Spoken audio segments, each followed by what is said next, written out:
আমরা সবাই আজকে ইলিশ খেতে আসছি চাঁদপুরের ঐতিহ্যবাহী ইলিশ বাজারে নাকি? ওই মুরব্বি,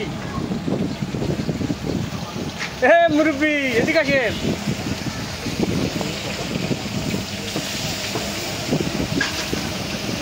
রাসেল কিছু বলেন।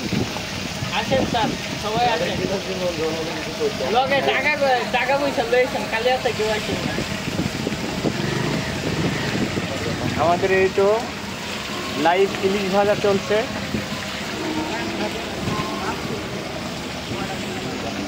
দামে ইলিশ পাওয়া যাচ্ছে। জি জি, এটা তো বলতে পারতে আছেন না, সবাই বুঝা যায় খালি আছে। আপনারা যদি ইলিশ খেতে চান তবে এই মুরব্বি হোটেলে আসবেন, ইনশাল্লাহ অনেক যত্ন সহকারে আপনাদের ইলিশ ভেজে খাওয়াবে।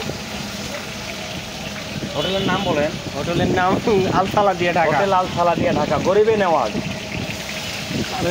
হোটেলের নাম ওই।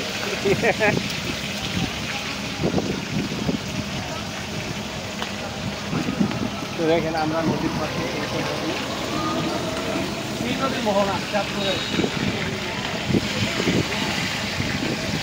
আপনি একটা শেপ শেপের ইয়ে রাখবেন না, তাহলে কি হলো যে আপনার গায়ে পড়বে না।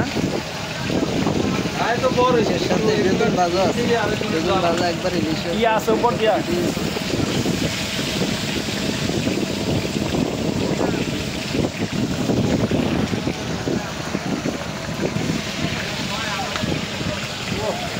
অসাধারণ।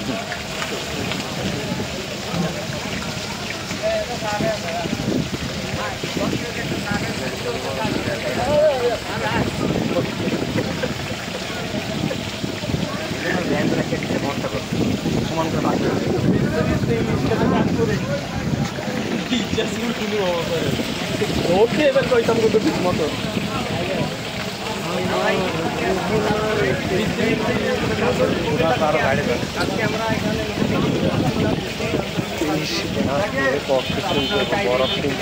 কেন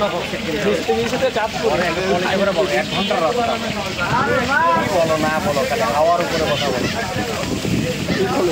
1-1.5 ঘন্টার রাস্তা, আমি ককসিট কেন কিনবো? আমি পলির ভিতরে ভরে ভাই যাওয়ার সময় ফটো খিচো, খিচো খিচো, সেলফি খিচো মিয়া। চলছে। আমরা শুধু রাজশাহী থেকে এসেছি চাঁদপুরে ইলিশ খাওয়ার জন্য। শুনেছি ইলিশ এখানে অনেক বিখ্যাত, লোকগুলো অনেক চালাক। ঠিক আছে, আপনাকে একটা ভালো মাছ দেখাবে, আপনাকে একটা ডুপ্লিকেট মাছ দিয়ে দিবে। সবে রিক্সিয়ানা লোক এগুলো। হ্যাঁ, আপনারা যদি খেতে চান কেউ এখানে আসতে পারেন। অনেক ভালো করে খুব যত্ন করে ইলিশ ভাজা দেওয়া হয়। মারা